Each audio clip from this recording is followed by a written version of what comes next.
Diajak ke pasar oleh ibunya, dua bocah kecil asal Cina ini malah dikurung dalam kandang besi di tengah pasar yang ramai pengunjung.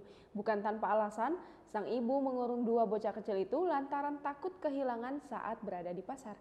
Sebuah pemandangan tak biasa tertangkap kamera, di mana dua bocah dikurung dalam kandang besi di tengah pasar yang ramai pengunjung. Dilansir sosok.id dari Daily Mail, pemandangan tak biasa itu terlihat di Cina. Menurut laporan, dua bocah itu diduga sengaja dikurung karena orang tuanya takut mereka hilang di pasar.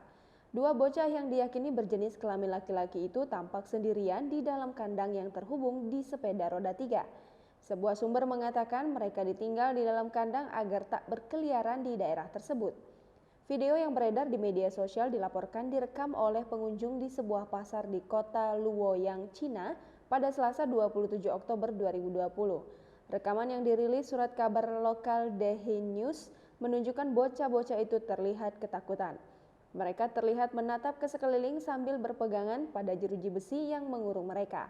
Tak terlihat orang dewasa yang menemani mereka di sekitar kandang tersebut. Kandang itu terhubung oleh sepeda roda 3 berwarna biru. Kendaraan itu terparkir di tengah jalan yang dikelilingi para penjual. Para pengunjung pasar yang ramai lalu lalang di sekitar mereka juga tampak tak terpengaruh dengan keberadaannya.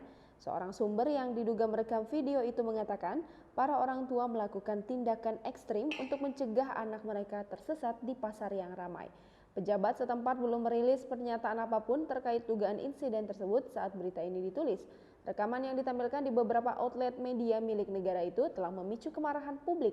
Di media sosial Tiongkok, banyak pengguna yang mengkritik hal tersebut.